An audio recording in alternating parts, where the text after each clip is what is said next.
YouTube, what's up, man? It's your boy Richardson from Minimum Wage to Millionaire. Welcome to the channel. If you're new here, welcome back if you've been here. So today we're gonna cut straight to the chase. It's that time, the net worth update video for Q3 2026. If you guys want to check my previous videos on the series, I made a playlist so you guys can check it out and you can see the growth. And again, my channel objective, as I've always said, is to showcase how you could, even a minimum wage worker could go and become a millionaire by implementing some of these strategies. One of my core ones is, of course, paying off my debt. Now I'm opting to live a completely debt-free life, being frugal and intentional with my spending, building up an emergency savings, and probably the biggest contributor is investing, and you guys will see.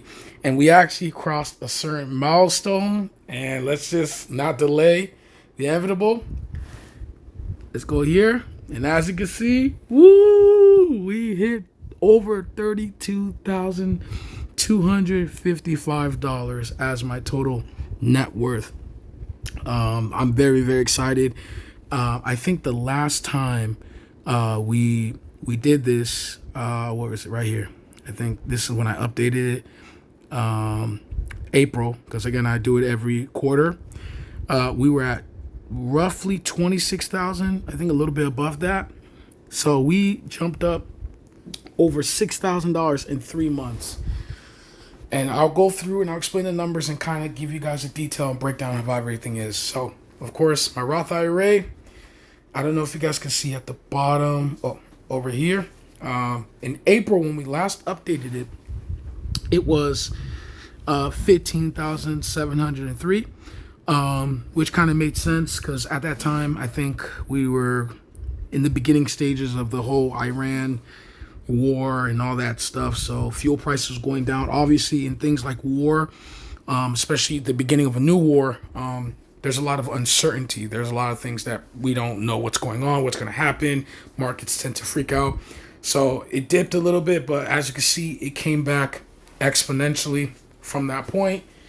And yeah, the Roth IRA is just Roth IRA. Roth IRA clearly is my biggest part of my overall net worth, and I like that it's going to continue to grow, and I haven't even added any money into it, because like I said, my main goal is saving up to move out, and I'll kind of explain that in later categories. But you know, just a reminder, put something in the Roth IRA, put a little bit, and compound growth is going to take over, because again, within 3 months my account grew like over 2,000 just off the compound growth. So look into that. So my emergency fund, as I showed you guys a couple months ago, I've maxed out my emergency. My emergency fund is actually supposed to be a bit higher, but literally over the last week, I had my AC in my car broke down, so I had to get Freon and all that stuff. So that took a couple $100. Then I had 2 incidents where my spare tire, my one of my car tires went out. And it's one of those examples of when you try to take the cheap path, which is like just plug in your tire, because the plug-in only cost me a couple dollars, and I was like, okay, I could do that, because I'm very frugal and I'm intentional. Like, why would I buy a brand new tire when I could just plug my old one? But it's one of those reminders that sometimes when you take the cheap path, you end up losing out, because what ended up happening was the person that did the patch job, they didn't do a good enough job. So not only reopened, but what ended up happening was that I didn't realize that my tire was getting flat. So I was running on a flat tire, and anyone knows that once you run on a flat tire considerably enough, the tire becomes pretty much useless because it's just damage all around. So I had to end up going to buy a new tire. So it was one of those things where, you know, don't be cheap, be frugal, be intentional, and obviously explore your options, but don't always take the cheapest path, because sometimes you take the cheapest path, you'll pay it in the long run one way or another. So gotta build back my emergency savings, but that's fine. So my personal car, this is probably the least boring one. I have a 2013 Toyota Camry, and you can see the values just consistently going down. There was a weird spike last year around September for it, but generally speaking, when I do these quarterly updates, they're going to lose value because, I'm driving the car more, right? And unless we get another 2020, 2021 scenario where used car prices were almost as valued or just as valued or even more valued than new cars because of the whole shortage thing, just expect your car to depreciate. But I no longer have debt tied to it, so that's a good thing. In this quarterly update, we just recently added a new fund or new saving goal. Again, this is our moving fund. Again, I'm trying to move out of my parents' house this year.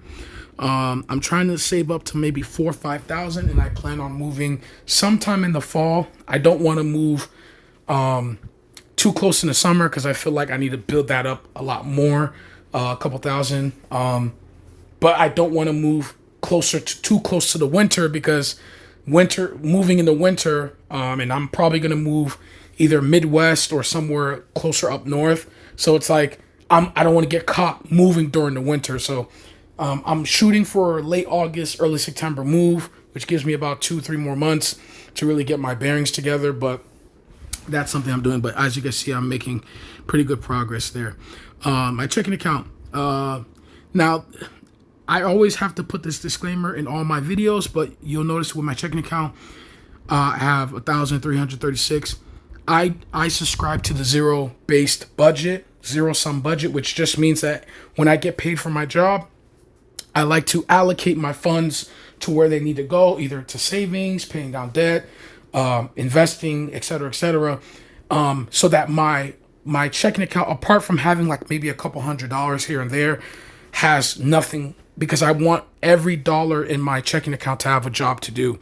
So the reason why I have this amount, because I got paid, was it yesterday?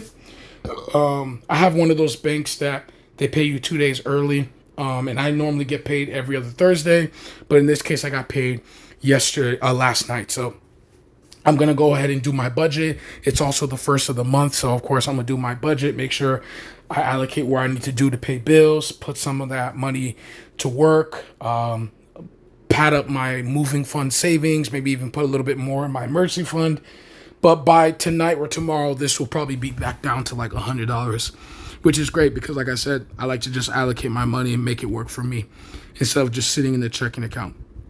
So this one, as I think I explained in my last video, my 401k, I recently started opening back a 401k. Now, it seemed a bit counterproductive because I already told you guys my main goal is to save up for the moving fund. But I was reminded from my job that I was eligible for 401k. And again, there's a lot of, I guess, complications and stuff with my employment and stuff like that I won't get into too deep in the video, but I didn't know I qualified for 401k, but I do, which is very great. And I was thinking, okay, let me at least get the match because the match is free money. So my job does, what is it, like, I think 3% at 100% contribution, up to 3% of your pay. And then I think the 4th and 5th percent, it's at 50%.